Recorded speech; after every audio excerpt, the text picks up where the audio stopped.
اعوذ باللہ من الشیطان الرجیم بسم اللہ الرحمن الرحیم الحمد للہ رب العالمین الرحمن الرحیم مالک یوم الدین ایاک نعبد و ایاک نستعین صدق اللہ العظیم۔ تعریف اسی کے لیے ہے جو رب العالمین ہے۔ تعریف کا حقدار وہی ہے جو ربوبیت کرتا ہے۔ انسانوں میں بھی تعریف کے حقدار وہی لوگ ہوتے ہیں جو انسانوں کی ربوبیت کرتے ہیں، ان کو پروان چڑھاتے ہیں، انہیں آگے بڑھاتے ہیں۔ ربوبیت کہتے ہیں کسی شے کے ابتدائی مقام سے کسی شے کو ابتدائی مقام سے اٹھا کر انتہائی مقام تک پہنچانا، اور اس کے راستے میں جو بھی لوازمات چاہیے وہ اس کو مہیا کرنے والی ذات جو ہے وہ رب کہلاتی ہے۔ عربی زبان میں رب کا ہی مفہوم ہے، اس لیے ماں باپ کو بھی جو ہے وہ رب کہا گیا، کیونکہ وہ بچوں کی ربوبیت کرتے ہیں، بچوں کی پرورش کرتے ہیں، ان کی ہر ضرورت کا خیال رکھتے ہوئے اور ان کے اندر ان کی شخصیت کو ڈیولپ کرتے ہیں، پرسنالٹی ڈیولپمنٹ۔ اس کے لیے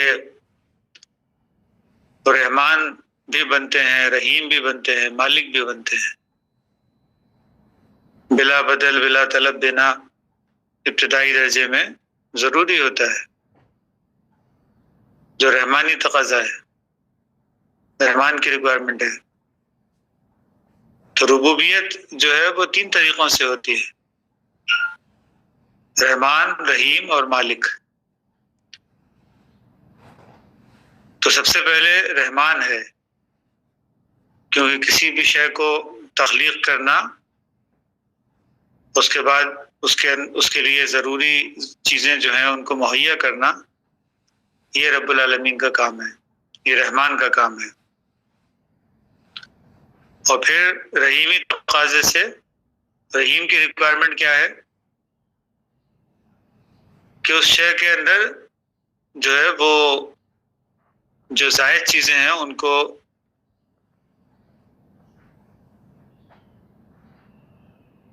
ان کو جو ہے وہ علیحدہ کرنا، ان کی تنظیم کرنا۔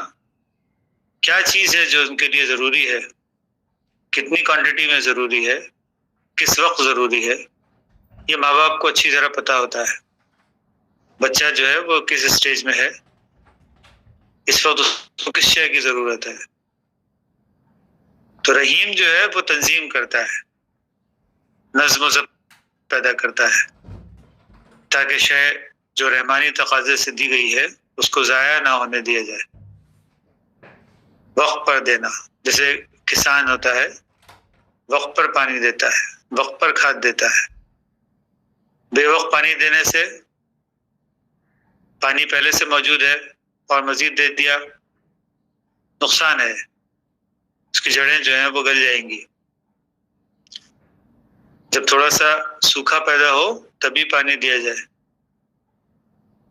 جب بچوں کی ریکوائرمنٹ ہے تبھی ان کو جو ہے وہ کچھ دیا جائے، اتنا ہی دیا جائے کوانٹٹی میں جتنی ضرورت ہے۔ کھاد بہت زیادہ ڈال دی، کسان کو معلوم ہوتا ہے کھاد بہت زیادہ ڈال دی نقصان ہو جاتا ہے، بے وقت ڈال دی نقصان ہو جاتا ہے۔ تو بچوں کی ربوبیت ماں باپ کیسے کرتے ہیں؟ وقت پر جو ہے وہ چیزوں کو مہیا کرنا، کوانٹٹی میں جو ہے وہ اتنی کوانٹٹی میں دینا جتنی ضرورت ہے۔ زیادہ دے دیا تو نقصان ہے، اسٹرگل کا جذبہ ختم ہو جائے گا۔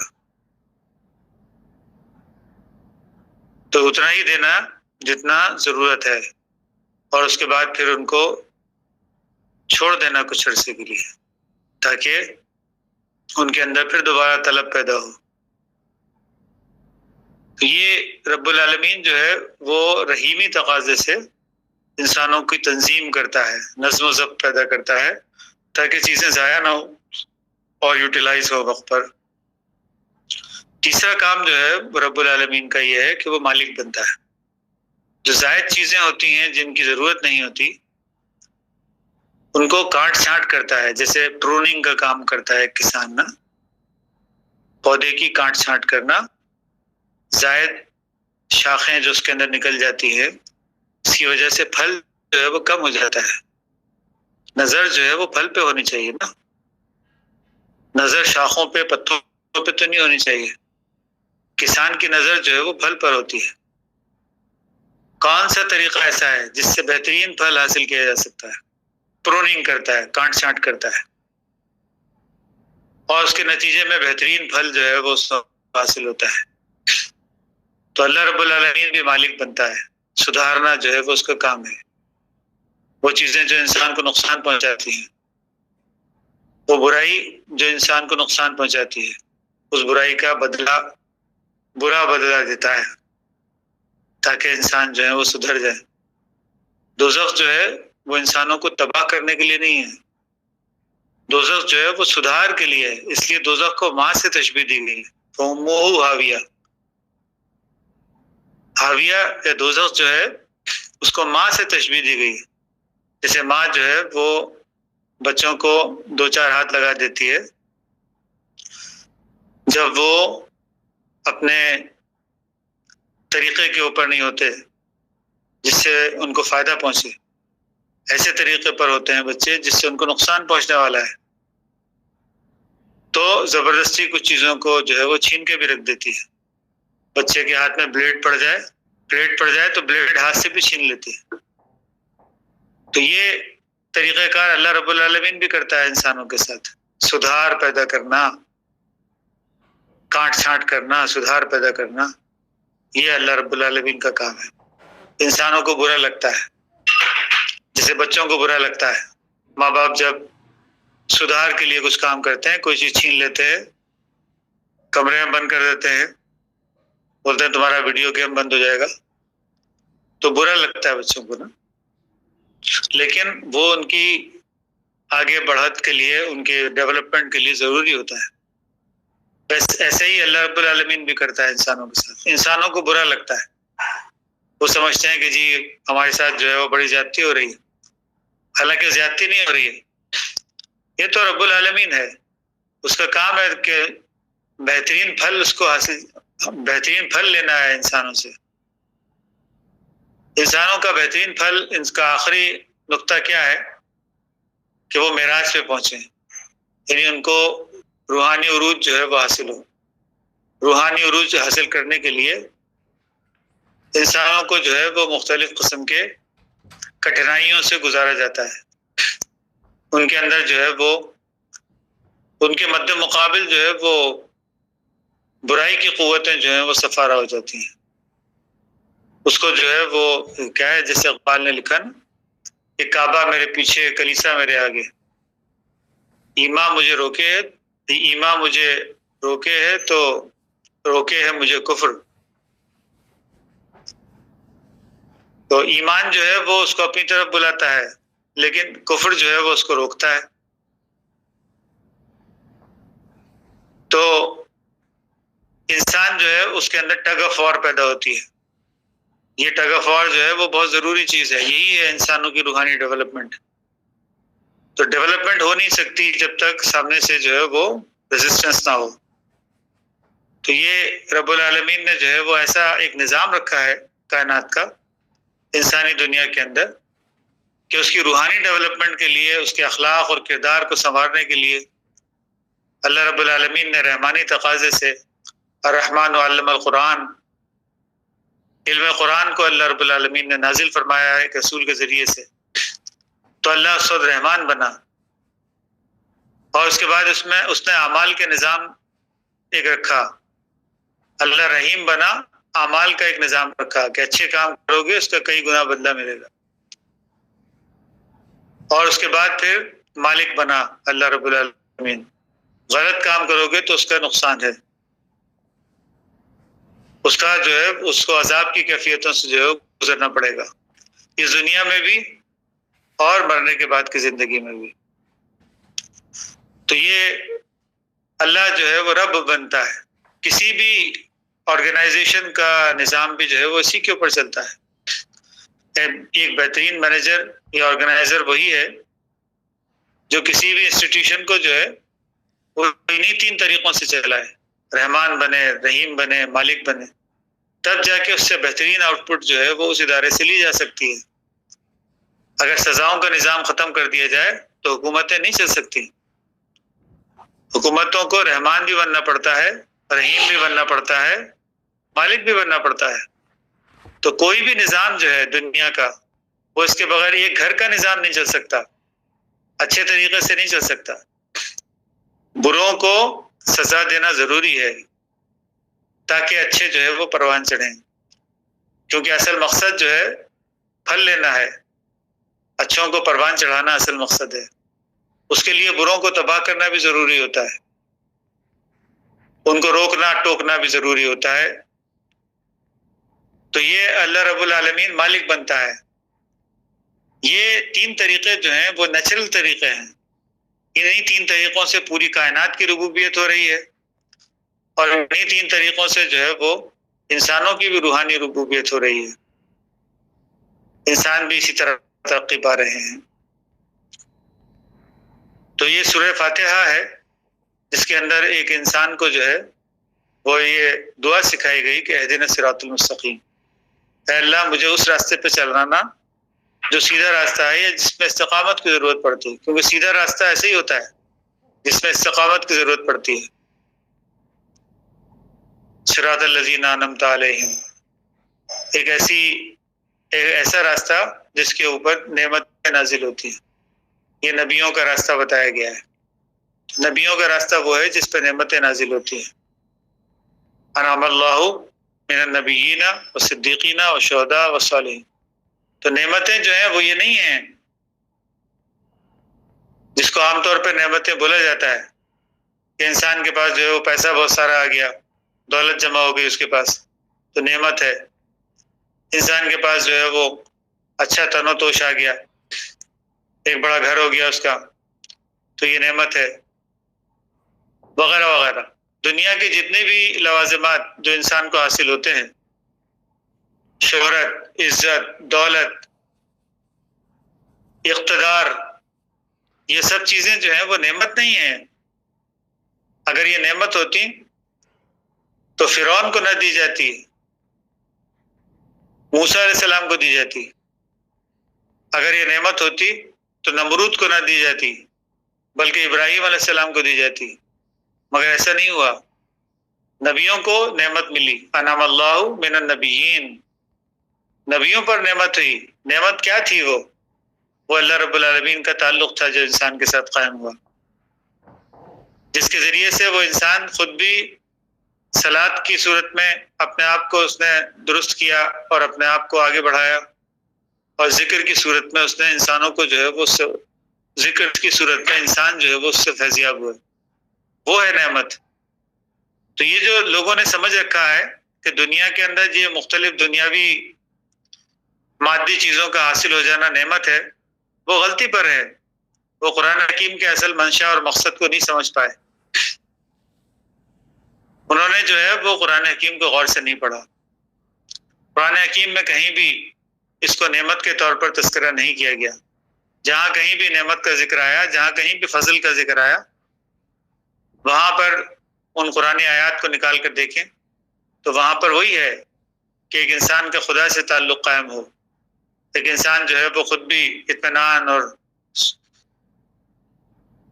خوشی کی کیفیت کے اندر اپنی زندگی گزارے اور انسانوں کو بھی اطمینان دے. یہ کیفیت جو ہے وہ وہی نعمت کی کیفیت ہے، نعمتوں والی کیفیت ہے. ورنہ یہ دنیاوی نعمتیں جس کو ہم نعمتیں عموماً کہتے ہیں، یہ تو فرعون اور حامان اور شداد اور ان سب کو بہت اچھی طرح حاصل تھیں، مگر قرآن حکیم نے ان کو نعمتیں نہیں کہا. تو یہ تصحیح کرنے کی ضرورت ہے انسانوں کو. قرآن حکیم جو ہے وہ اس کی طرف توجہ دلاتا ہے کہ نعمتیں یہ نہیں ہیں. نعمت یہ ہے کہ انسان کا خدا سے تعلق قائم ہو. نعمت یہ ہے کہ انسان اپنی زندگی میں اطمینان اور خوشی کی زندگی گزارے. تو قرآن حکیم کو جو ہے وہ ہم روزانہ اسی مقصد کے لیے پڑھتے ہیں کہ ہمیں اللہ کا فضل ملے، اللہ کی نعمت ملے، ہم جو ہے وہ ہدایت حاصل کریں جو نبیوں کو حاصل ہوئی تھی، وہ ہدایت حاصل کریں جس سے ہم اپنی زندگی میں اطمینان اور خوشی پائیں۔ تو قرآن حکیم کو آج بھی ہم تلاوت کرتے ہیں، رینڈملی کسی بھی جگہ سے کھولتے ہیں اور دیکھتے ہیں کہ اللہ رب العالمین نے ہم کو جو ہے وہ ہمارے اندر کیا چیز کی کمی ہے جو ان آیات کی صورت میں ہمارے سامنے آتی ہے۔ تو علی بھائی سے گزارش کرتے ہیں کہ قرآن حکیم کی کسی آیت کی تلاوت فرمائیں۔ جی جی یہ سورہ فاطر ہے، 35ویں سورت۔ 35 سورہ فاطر جی جی اس کی تیسری آیت ہے۔ ٹھیک ہے جی پڑھیے گا۔ جی اعوذ باللہ من الشیطان الرجیم، بسم اللہ الرحمن الرحیم۔ یا ایہا الناس اذکروا نعمت اللہ علیکم هل من خالق غیر اللہ یرزقکم من السماء والارض لا الہ الا ہو فأنا تؤفکون۔ لوگو، تم پر جو انعام اللہ تعالیٰ نے کیے ہیں انہیں یاد کرو۔ کیا اللہ کے سوا اور کوئی بھی خالق ہے جو تمہیں آسمان و زمین سے روزی پہنچائے؟ اس کے سوا کوئی معبود نہیں، پس تم کہاں الٹے جاتے ہو؟ جی ریفرنس ٹو دا کانٹیکسٹ میں چیزوں کو جو ہے وہ دیکھنا چاہیے۔ یہاں پہ بھی نعمت کا ذکر کیا جا رہا ہے، تو عام طور پہ لوگ اس سے کیا مطلب نکالتے ہیں کہ یہ جو مادی رزق جو انسان کو ملتا ہے یہ نعمت ہے، کوئی بہت اچھی جاب مل گئی تو نعمت ہے، کسی کاروبار میں ترقی ہو گئی تو نعمت ہے۔ ایسا انسان جو ہے وہ گمان کرتا ہے، ایسا خیال کرتا ہے، کہیں پہ جو ہے وہ انسان کو کہیں فائدہ ہو گیا تو وہ نعمت ہے۔ مادی طور پر چیزوں کا جو بھی حاصل ہو جانا ہے اس کو وہ نعمت کے طور پر خیال کرتا ہے۔ بے شک اس سینس میں اسے نعمت کہا جا سکتا ہے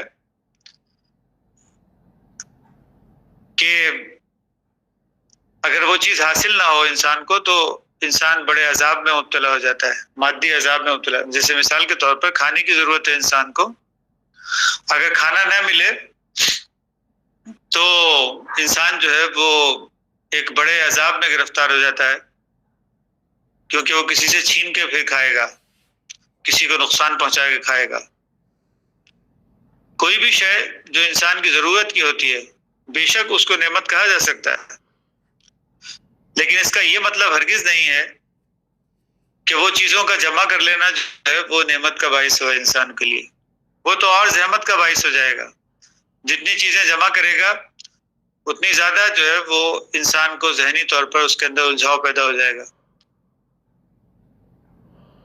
تو نعمت یہ چیز نہیں ہے، ان چیزوں کو نعمت نہیں کہا جا سکتا۔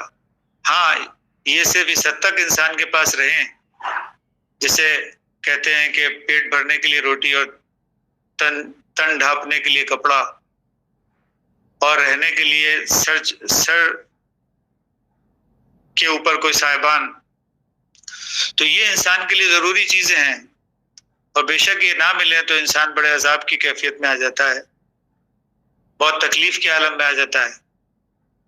لیکن ان چیزوں کو نعمت خیال کرنا کہ ہاں یہ اور زیادہ جمع ہو جائیں تو اس سے مجھے جو ہے وہ یہ اللہ کی طرف سے بڑی نعمت ہوگی، یہ اللہ کی طرف سے فضل ہوگا، تو قرآن حکیم نے جو ہے وہ ان کو جو ہے وہ نعمت اور فضل کے معنوں میں کبھی بھی استعمال نہیں کیا۔ یہاں پر بھی اگر آپ ریفرنس ٹو دا کانٹیکسٹ دیکھیں تو اللہ رب العالمین جو ہے وہ اس انعام کا ذکر کر رہا ہے انسانوں کے لیے۔ یہ آیات شروع ہوتی ہیں کہ الحمدللہ فاطر السماوات والارض، اللہ رب العالمین جو ہے وہ زمین اور آسمان کے فطرتوں کو پیدا کرنے والا ہے، ڈیزائنر ہے۔ ایک تو خلقت ہے، خلقت جو ہے وہ جو پیدا شدہ چیزیں ہیں ان کو جوڑ کے کوئی نئی چیز بنانے کو کہتے ہیں. جیسے ایک بچہ پیدا ہوتا ہے تو بچے کے اجزاء جو ہوتے ہیں وہ ماں کے پیٹ میں جو ہے وہ جڑتے ہیں. ان اجزاء کو جمع ہونے کے بعد ایک بچے کی پیدائش ہوتی ہے.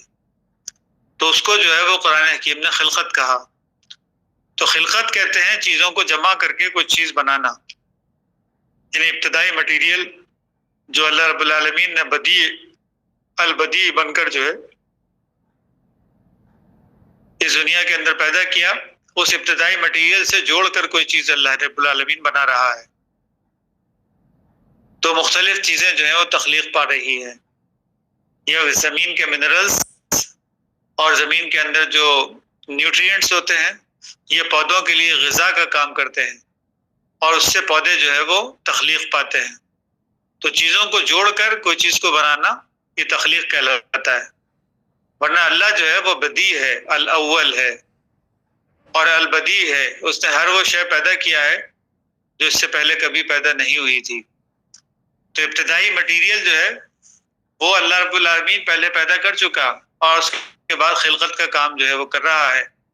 لیکن یہ کس ڈیزائن کے اوپر، کس اصول کے اوپر بنا رہا ہے؟ تو ہر ایک کے لیے ایک علیحدہ ڈیزائن جو ہے وہ اللہ رب العالمین نے بنایا ہے. مچھلی کا ڈیزائن الگ ہے اور پرندے کا ڈیزائن الگ ہے. پرندے کا ڈیزائن ایسا ہے جس سے وہ ہوا میں اڑ سکتا ہے. مچھلی کا ڈیزائن ایسا ہے، مچھلی کی فطرت ایسی ہے جس سے وہ پانی میں تیر سکتی ہے. تو اللہ رب العالمین فاطر ہے. اس نے پوری زمین اور آسمان کے اندر جتنی بھی چیزیں بنائی ہیں ان سب کو بہت اچھی طرح سے اس نے ڈیزائن کیا ہے. جاعل الملائکہ، اس نے جو ہے وہ ملائکہ کو بھی پیدا کیا ہے. اس نے ملائکہ کو بھی بنایا ہے. یہ صرف مادی چیزوں کو بنانے والا نہیں ہے اللہ رب العالمین، بلکہ اللہ رب العالمین فرشتوں کو بنانے والا بھی ہے. اور یہ فرشتے ایسے ہوتے ہیں کہ وہ بڑے طاقتور ہوتے ہیں. ملک کہتے ہی طاقتور کو ہیں، جس کے پاس طاقت ہو. تو اللہ رب العالمین نے اس کائنات کے اندر فرشتوں کو جو ہے وہ پیدا کیا ہے، ملائکہ کو پیدا کیا ہے. اولی اجنحۃ مثنی وثلاث ورباع. پھر اللہ رب العالمین نے جو ہے وہ ان کو ملٹیپل قسم کی طاقتیں جو ہیں وہ دی ہیں. تو یہ جو اجناح کہتے ہیں یعنی بازوؤں کو، تو فرشتے ایسے ہیں جن کے بازو جو ہیں وہ کسی کے 2 ہیں، کسی کے 3 ہیں، کسی کے 4 ہیں. یعنی ملٹیپل قسم کی طاقتیں ان کے ساتھ ہیں. کیونکہ بازو جو ہے وہ طاقت کے طور پر استعمال ہوتا ہے لفظ، جس سے پرندہ جو ہے وہ ہوا میں اڑتا ہے.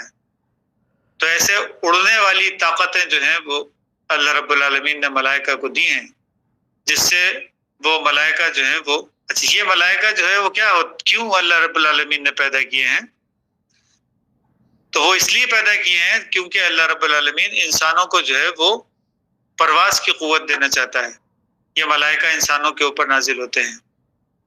اس کا ذکر جو ہے وہ قرآن حکیم کے اندر آیا ہے. وقالوا ربنا اللہ، جو لوگ کہتے ہیں کہ رب جو ہے وہ ہمارا ہے، ثم استقاموا، اور اس کے اوپر جم جاتے ہیں، تتنزل علیہم الملائکہ، تو ملائکہ کا ان کے اوپر نزول ہوتا ہے. تو یہ ملائکہ جو ہے وہ اس مقصد کے لیے پیدا کیے گئے ہیں تاکہ انسانوں کو جو ہے وہ طاقت دیں. یہ انسانوں کو روحانی طاقت دینے کے لیے ملائکہ کا وجود ہے جو کہ اللہ رب العالمین نے پیدا کیا ہے. اور یہ ایک بڑی نعمت ہے. یہ نعمتیں جو ہیں وہ انبیاء پر نازل ہوئیں، اور یہ نعمتیں ان اللہ والوں کے اوپر نازل ہوئیں جو ختم نبوت کے بعد بھی آتے رہے. اور یہ نعمتیں ہر اس انسان کے اوپر نازل ہوں گی جو بھی اللہ رب العالمین کی قربت جو ہے وہ اختیار کرے گا. جو کوئی بھی انسان تقوی اختیار کرے گا اپنی زندگی کے اندر اس پر، اور اللہ رب العالمین کو اپنا رب مانے گا اور جم جائے گا اس کے اوپر، دنیا جو ہے وہ اس کو، جتنے بھی دنیا کے اندر بڑے شیطان ہیں وہ انسانوں کو جو ہے وہ اپنی جگہ سے ہلانے کی کوشش کریں گے، لیکن وہ استقامت کے ساتھ اپنی جگہ پہ اگر جمع رہے گا تو ایسے انسان کے اوپر جو ہے وہ ملائکہ نازل ہوں گے. اور یہ ہمیشہ ہر دور کے اندر نازل ہوتے رہے ہیں اور ہر دور کے اندر نازل ہوتے رہیں گے. یہ انسانوں کو طاقت دیتے ہیں، ان کے اندر روحانی قوت پیدا کرتے ہیں. یہ ہے وہ نعمت جس کا ذکر جو ہے وہ آگے آ رہا ہے. یزید فی الخلق ما یشاء، اللہ رب العالمین جو ہے جس طرح چاہتا ہے اپنی خلقت میں اضافہ کرتا ہے. ان اللہ علی کل شیء قدیر، اللہ رب العالمین جو ہے وہ ہر شے کے اوپر قدرت رکھتا ہے. ما یفتح اللہ للناس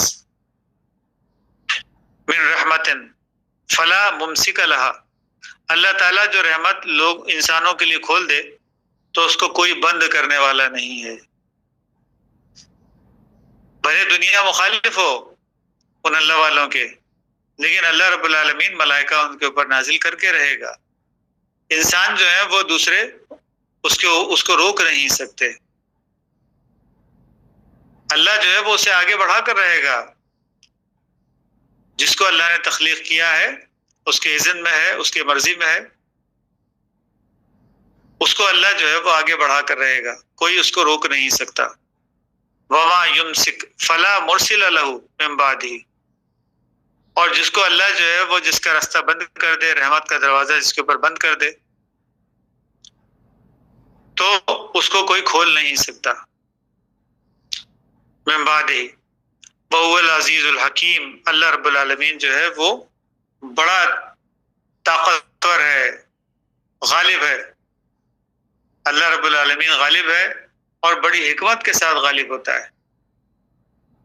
پھر یہ آیت آ رہی جس کو ابھی علی بھائی نے جو ہے وہ تلاوت کیا کہ یا ایھا الناس اذکروا نعمت اللہ علیکم، اے انسانوں یہ جو نعمتیں تم پر نازل ہوئی ہیں ان کا ذکر کرو. ذکر کہتے ہیں دوسروں کو نصیحت کرنے کو، یعنی جو نعمتیں تم پر نازل ہو چکی ہیں بس اس کو اپنے پاس ہی جمع کر کے مت بیٹھو، بلکہ اس کو انسانوں کے اندر تقسیم کرو. یا ایھا الناس اذکروا نعمت اللہ علیکم هل من خالق غیر اللہ یرزقکم من السماء والارض، کیا اللہ کے سوا کوئی اور بھی خالق ہے جو تمہیں زمین اور آسمان سے جو ہے وہ رزق پہنچاتا ہے. تو ایک زمینی رزق ہے جو انسان کو مادی طور پر ملتا ہے، یہ بھی ضروری چیز ہوتی ہے کیونکہ انسان کی جسمانی ڈیولپمنٹ اس کے بغیر نہیں ہو سکتی ہے. تو نو ڈاؤٹ اس میں کوئی شک کی گنجائش نہیں ہے کہ وہ بھی انسانوں کے لیے فائدہ مند ہوتے ہیں، وہ بھی انسانوں کے لیے ضروری ہیں. مگر ایک مادی رزق کے علاوہ ایک روحانی رزق بھی ہے انسانوں کا. جیسے نبی کریم صلی اللہ علیہ وسلم نے فرمایا کہ اللہ مجھے جو ہے وہ شہادت کا رزق دے تیری راہ میں. اللہم ارزقنی شہادتا فی سبیلک، یہ بھی دعا کے طور پر نبی کریم صلی اللہ علیہ وسلم جو ہے وہ اکثر دعا فرماتے تھے کہ اللہ مجھے، یعنی اللہ رب العالمین کی شہادت دینے کا جو ہے وہ میرے اندر جو ہے وہ حوصلہ پیدا کرے کہ اللہ رب العالمین کی میں شہادت دوں. تو اللہ کی شہادت کیسے ہوتی ہے؟ انسان کے اندر خدائی صفات جو ہیں وہ پیدا ہوتی ہیں، وہی ہے اللہ کی شہادت. جہاں پر انسان کے اندر رحم کا جذبہ پیدا ہوتا ہے یہ ہے اللہ کی شہادت. جہاں پر انسانوں کو معاف کرنے کا جذبہ پیدا ہوتا ہے انسانوں میں، یہ ہے اللہ کی شہادت. اللہ کی صفات کا انسانوں کے اندر پیدا ہونا، کیونکہ اللہ کی صفت العفو ہے، معاف کرنے والا، تو انسانوں کو معاف کرنے والا بننا پڑتا ہے. تو یہ ہے اللہ کی صفات کا پیدا ہونا.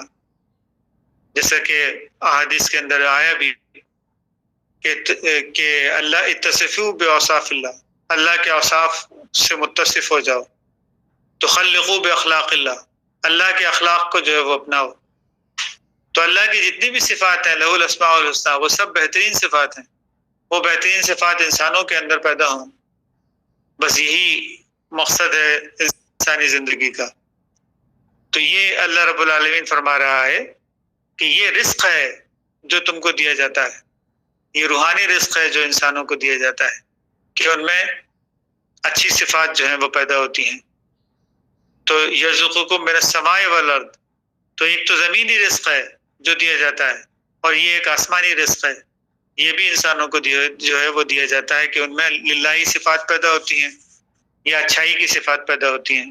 لا الہ الا ہو، اس کے سوا کوئی اور معبود نہیں ہے، کوئی اور الہ نہیں ہے، کوئی اور ایسا نہیں ہے جس کو جو ہے وہ انسان پوجے، جس کو انسان اپنے لیے بڑا تصور کرے. دنیا کی کوئی شے جو ہے وہ اس سے بڑھ کر نہیں ہے۔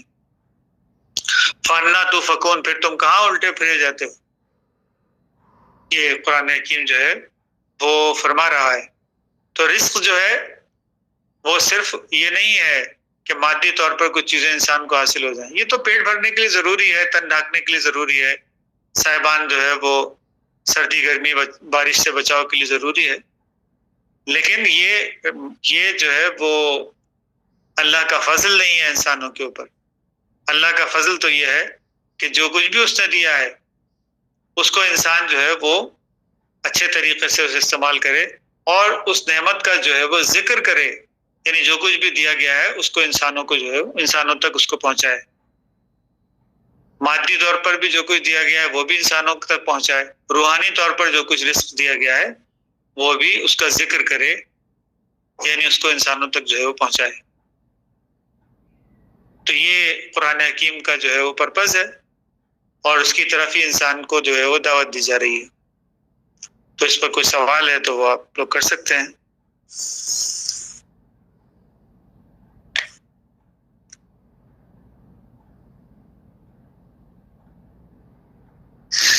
چلیے جی، کوئی سوال نہیں ہے، پھر ختم کرتے ہیں اس کو۔ بارک اللہ لنا ولکم فی القرآن العظیم ونفعنا وإیاکم بالآیات والذکر الحکیم انہ تعالی جواد ملک بر رؤوف رحیم ورب حلیم۔ آمین ثم آمین۔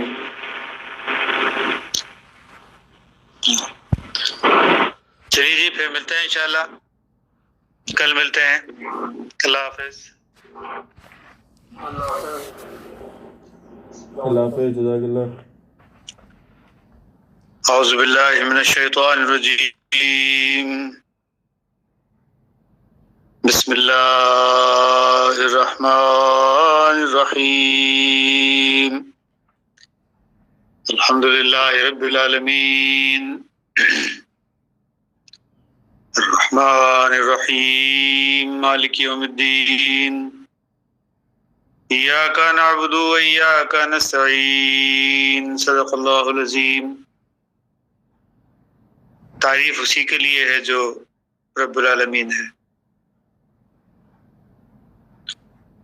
تعریف کا حقدار وہی ہے جو ربوبیت